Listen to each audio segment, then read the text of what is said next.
na anavyoonekana ndani ya dakika 90 mechi bila mapumziko anaipiga yote, japokuwa bado sijaanza kuipata nafasi ya kukaa naye kwa muda mrefu. Nimempata tu jana. Jamani, nimefurahi sana kusikia hivyo. Nimefurahi sana kusikia hivyo. Cha kufanya wewe sasa, shikilia hapo hapo. Hakikisha usiachie. Black Wizard kashazeeka, ni ngumu sana kukufikisha.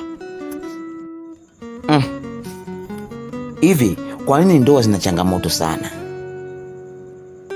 Na ukiangalia watu wa pembeni wakitia maneno, basi ndoa lazima ina shida. Sasa nishaanza kupata majibu kwamba ndoa ya watu wawili tu, huyu watatu ni mharibifu.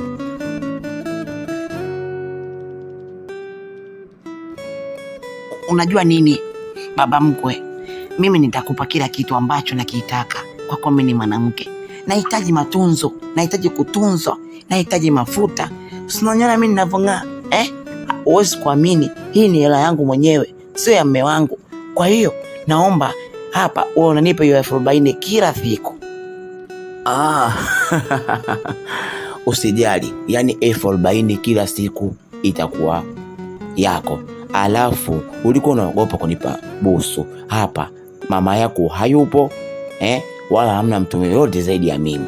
Kwa hiyo tunaichapa hapa hapa sebleni, au nisemaje? Naichapa hapa hapa sebleni. Bamkwe, nini kinaendelea? Ulisema uko peke yako, sasa mbona kama kuna mtu anagonga hodi? Nani anayegonga hodi? Zaituni, hebu tuliza wenge.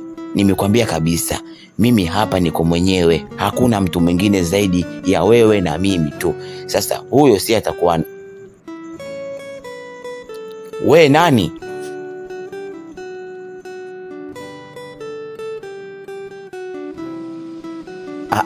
Mwanangu, vipi? Mbona huko hapa? Nimekuja hapa, najua kabisa makosa ambayo ushawahi kunifanyia mimi na bado unaendelea kunifanyia mimi makosa. Kwa nini baba leo unaamua kunifanyia mimi makosa? Mama. Samahani sana mwanangu, samahani sana. Najua nimekukosea. Please, naomba usichukue hatua yoyote mbaya. Hapana baba bwana, haitajiki kuniomba mimi msamaha, lakini sasa inabidi ukamwombe msamaha mkeo. Tena jitahidi wewe kama baba ili kuondoa matatizo ya kwenye familia yako. Unaonaje kunishauri mimi mambo ya kijinga mpaka mke wangu kataka kunipa mimi uniomba mimi talaka? Ukaonaje mambo ambayo yanatokea katika ndoa za watu baada ya watu wenyewe kushauri ndoa za watu? Unaonaje Bifeti akishauriwa na Biwandanda mambo ya kijinga? Sasa jitahidi familia yako kuiweka sawa, na mimi najitahidi mke wangu kumweka sawa. Bye, naondoka baba. Yani 40 yangu haijaenda bure kabisa. Yani wewe ni mtamu, michezo unaijua, yani umenoga. Cha kufanya wewe sasa, naomba uende nyumbani kwa sababu sichelewi mimi. Nina uwezo nikakuomba hapa kwenye gari. Usijali, yani wakiwa na hela tu mimi nakupa, nipo huru muda wowote. Nikwambie kitu Shabani, unajua kuniridhisha, unajua sana kuniridhisha, lakini sasa hadi sasa hivi inaonekana mume wangu anakaribia kurudi. Kwa hiyo nakuomba wahi tu, kesho tutaonana tena, sawa? Haiwezekani bwana, yani leo kimoja tu haiwezekani, ila sawa, kwa kuwa we ni wangu, kesho nitarudi tena hapa. Zaituni, mumeo na mke wangu wanatoka nyumbani kwangu.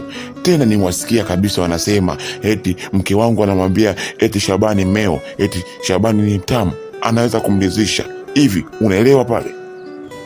Ukisikia malipo duniani ndio hii sasa. Tulichokifanya sisi na wale wamefanya hivyo.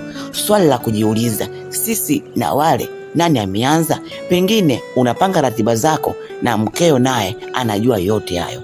Kwa hiyo usifanye chochote hicho cha kufanya wewe kakae na mkeo uongee naye vizuri, na hii tabia uache.